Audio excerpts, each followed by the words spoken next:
Membrane, ठीक है ना। यानी कि जब भी पानी परमेबल मेम्ब्रेन को क्रॉस करके मूवमेंट करता है उसको हम ऑस्मोसिस कहते हैं।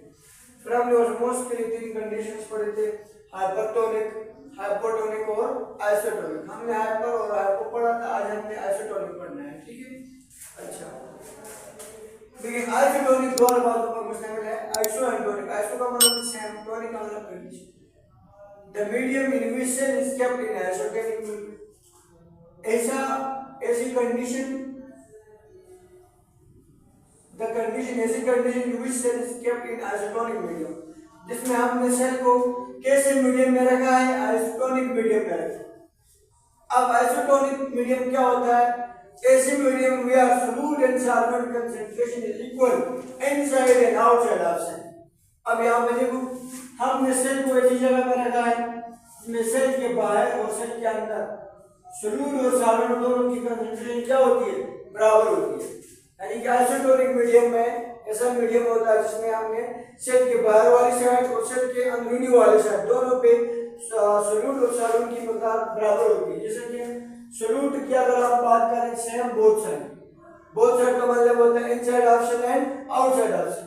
सॉल्वेंट का भी यही है, यहाँ सॉल्वेंट भी दोनों साइडों पे क्या होगा, बराबर होगा। तो देखिए यहाँ पे मैंने सेल बनाया है, अब ये हमारे पास मीडियम में ये सेल है, ये मीडियम में ये सेल है। सेल के बाहर जितना सोल्यूट है सेल के अंदर भी उतना ही सोल्यूट है, सेल के बाहर जितना सॉल्वेंट है सेल के अंदर भी उतना ही सॉल्वेंट है। तो आइसोटोनिक मीडियम ऐसी मीडियम होती है where solute and solvent concentration is equal outside and inside. देखिए इनसाइड जितना सॉल्वेंट होगा उतना ही आउटसाइड जितना सोल्यूट होगा इनसाइड जितना सोल्यूट। तो जो वाटर होता है ना अंदर की तरफ जाएगा ना बाहर की तरफ जाएगा, समझ आ गई। अच्छा उसके बाद हमारे पास सेकंड टॉपिक है बच्चे एक्टिव ट्रांसपोर्ट। ये तो हमने पैसिव ट्रांसपोर्ट की टाइप्स पढ़ी थी जिसमें मूवमेंट तो होती है सब्सटेंस की लेकिन एनर्जी खर्च नहीं होती है। अब एक्टिव ट्रांसपोर्ट में एनर्जी खर्च होगी। The movement of substance from lower concentration to higher concentration, किसी भी चीज का सब्सटेंस का मूवमेंट कर जाना किससे, कम कंसंट्रेशन वाले एरिया से हायर कंसंट्रेशन वाले एरिया को इसकी मदद से बाय यूजिंग एनर्जी को खर्च करते हैं। जब भी कोई भी चीज लो कंसंट्रेशन एरिया से हायर कंसंट्रेशन एरिया मूवमेंट करती है एनर्जी खर्च करके, with using energy, with expenditure of energy, तो एनर्जी को इस्तेमाल करके हम उसको एक्टिव ट्रांसपोर्ट कहेंगे।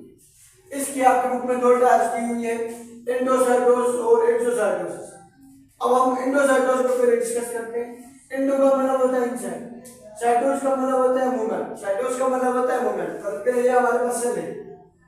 हाँ अगर कोई भी चीज बाहर से सेल के अंदर की तरफ जा रही है, सेल के अंदर की तरफ मूवमेंट कर रही है, हम उसको एंडोसाइटोसिस कहते हैं।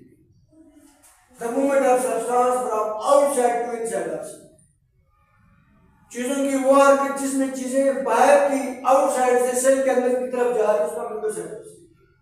एंडोसाइटोसिस का मैकेनिज्म क्या है, सबसे पहले वो चीज जाएगी जब सेल मेम्ब्रेन के पास अटैच होना शुरू हो जाए। Endogenic of cell membrane then बढ़ेगा। अब कैसे होता है, अब एंडोसाइटोसिस के लिए जो चीज सेल के अंदर जाना है वो जाकर सेल मेम्ब्रेन के साथ अटैच होगी।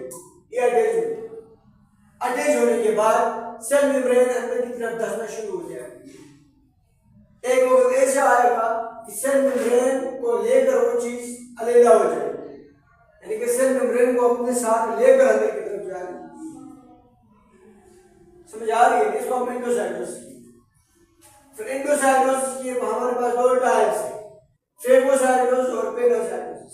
फेगो का मतलब होता है ईटिंग, पिनो का मतलब होता है drinking, eating of solid particles. जब कोई भी सेल सॉलिड सब्सटेंस को, सॉलिड पार्टिकल्स को खाता है, यानी कि ठोस खुराक खाता है जब सेल, जब कोई इम्यूनिटी में हमारे वाइट ब्लड सेल मैक्रोफेजेस जरासीम को खाते हैं, बैक्टीरिया को पकड़ खाने शुरू कर लेते हैं, हम उसको फेगोसाइटोसिस कहते हैं। Eating of solid particles by cell, जब सेल सॉलिड पार्टिकल खाना शुरू कर लेता है हम उसको फेगोसाइटोसिस।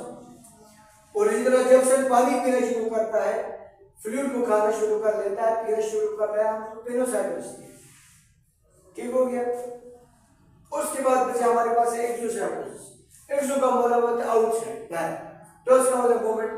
अब जब कोई भी चीज सेल के अंदर से बाहर जा रही है, इनसाइड से आउटसाइड जा रही है, हम उसको एक्सोसाइटोसिस कहते हैं। आउटसाइड से इनसाइड आने को हम क्या कहते थे? Endocytosis. The movement of substance from inside to outside.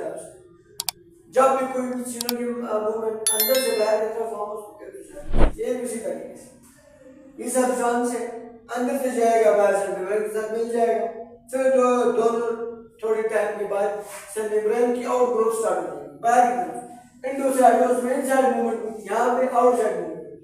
कुछ टाइम के बाद ये बिल्कुल सेपरेट होता है, सेल मेम्ब्रेन को लेकर कुछ सब्सटेंस बर्न ऑफ होकर बाहर चले जाता है। ठीक हो गया?